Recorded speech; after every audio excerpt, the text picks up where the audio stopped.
Doria recargas tu celular al instante. Busca los empaques marcados para poder ganar recargas o participar por tarjetas de consumo de 1 millón de pesos. ¡Chao, bambino! Autoriza con juegos. 8:21. Las críticas a la reforma fiscal que prepara el gobierno no terminan. FENALCO dice que el medio de la pandemia es una propuesta preocupante porque los colombianos no están preparados.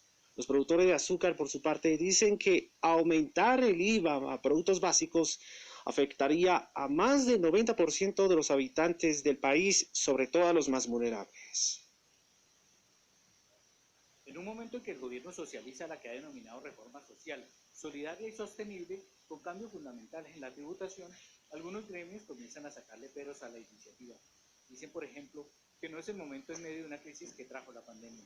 Desafortunadamente, ni la pandemia, ni las restricciones a la actividad productiva están cerca de acabarse, como estamos viendo. Mientras tanto, la reactivación de la economía colombiana está lejos de llegar.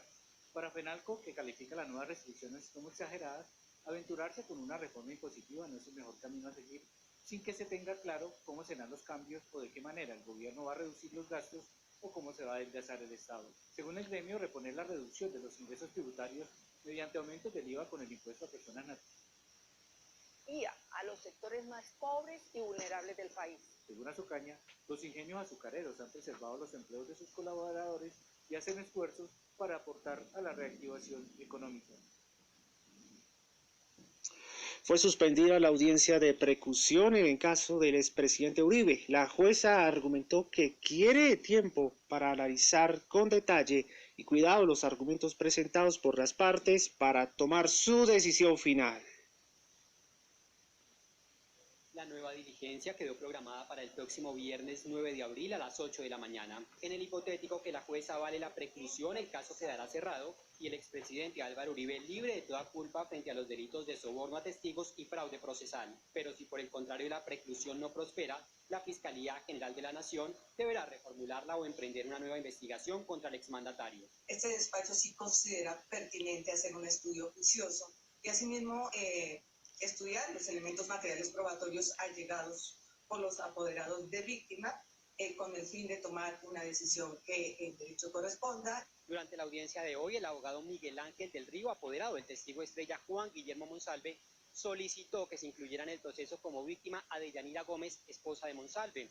Citó una llamada entre el expresidente Álvaro Uribe y el abogado Diego Cadena, en la que Uribe se mostró interesado por Deyanira, y que según él, después de esta conversación, la mujer habría perdido su trabajo y habría quedado expuesta a seguimiento. Una mujer declaró en un proceso penal ante la Corte Suprema de Justicia y sus dichos o sus manifestaciones o sus intervenciones, su señoría, generaron que para el abogado Diego Cadena y para el señor Álvaro Uribe Vélez era ella el obstáculo para la retractación del señor Juan Guillermo Monsalve. Ese obstáculo o esa apreciación de que ella era un peligro, de que ella era un obstáculo, y su necesidad de ubicarla laboral y personalmente generan este daño, que es salir del país. De otro lado, en la audiencia también se hizo presente el periodista Gonzalo Guillén y su abogado Roberto Rodríguez, que solicitaron de igual manera se incluyera como víctima el comunicador. Sin embargo, los argumentos no estarían tan estrechamente relacionados con el caso Monsalve. Frente a estos testimonios, tanto la Fiscalía como la Procuraduría y los apoderados de Álvaro Uribe manifestaron no estar de acuerdo en incluir como víctimas ni a Gómez ni a Guillén. La señora Deyanira Gómez no tiene vínculo o relación directa, su participación con esos hechos jurídicamente relevantes a manera de víctima, no tiene una relación directa y vinculante, directa e inmediata con los hechos jurídicamente relevantes allí establecidos. Finalmente, el abogado de Iván Cepeda, Reinaldo Villalba, reprochó los alegatos del ente acusador y del Ministerio Público. Exigió como parte fundamental del proceso la inclusión de Deyanira Gómez como víctima. Las fuertes lluvias en la capital de Antioquia dejaron innumerables afectaciones, en especial en el tránsito de vehículos y en los alrededores del río Medellín.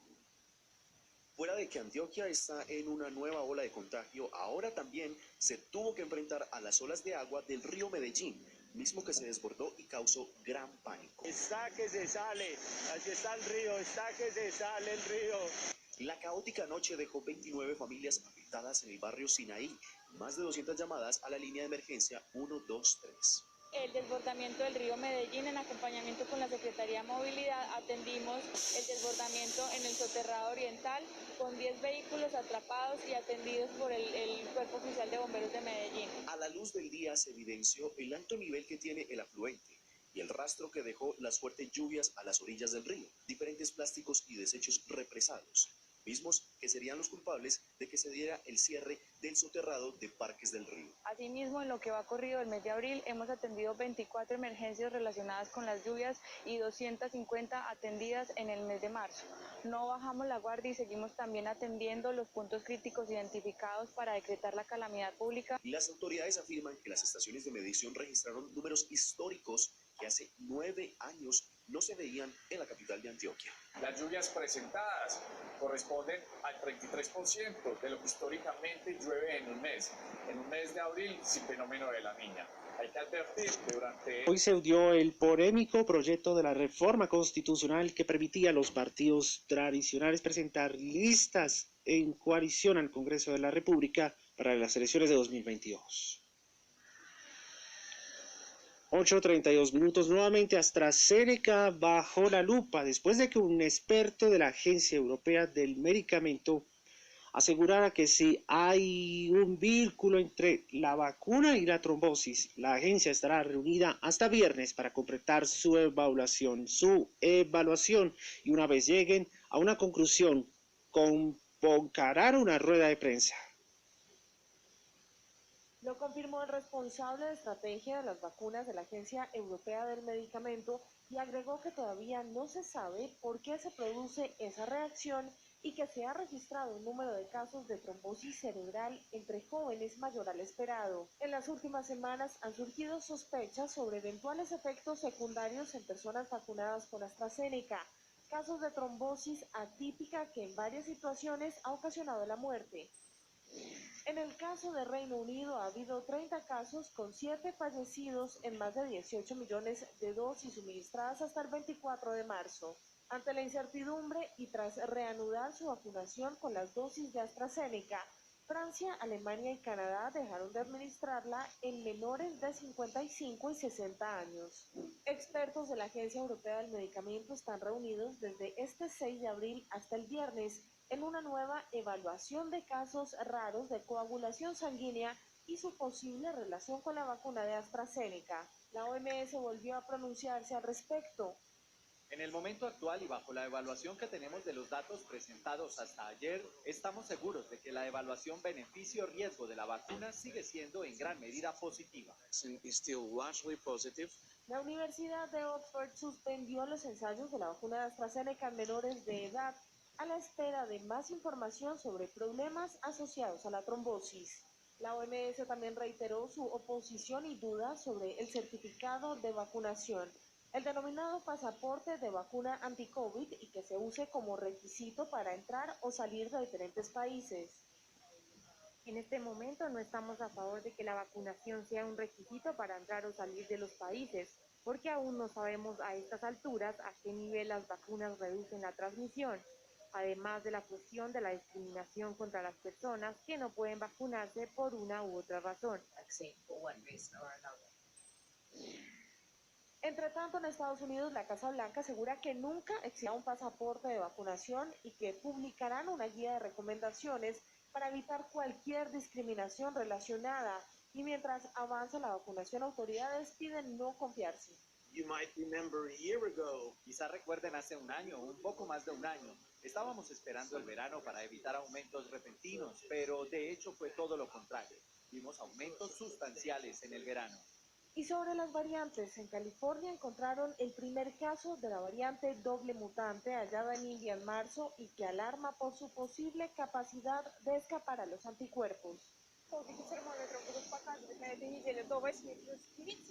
La periodista rusa Ladeshena Sereskina estaba dando el parte meteorológico de Moscú en el diario informativo cuando un perro se le abalanzó sobre ella y le quitó el micrófono. La reportera salió corriendo detrás del animal.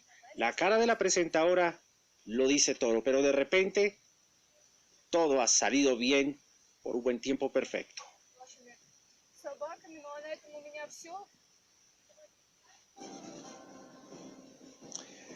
Continuamos en Colombia. La crisis en Arauquita por cuenta de la migración de personas que llegan desde Venezuela huyendo de los enfrentamientos entre militares y grupos irregularidades en el estado Apure. También afecta a los niños. Más de 2.000 menores de edad están siendo atendidos. En las últimas horas fueron confirmados 19 casos de COVID-19 en los albergues del municipio. Con la constante llegada de migrantes provenientes del estado venezolano Apure a Arauquita, ha aumentado la cantidad de menores de edad que requieren atención en los albergues dispuestos por las autoridades colombianas. Así lo aseguró el gerente de la oficina Arauca Save the Children, Jeremías Pavón, en entrevista para... 8:44, hacemos una pausa y ya regresamos con más noticias.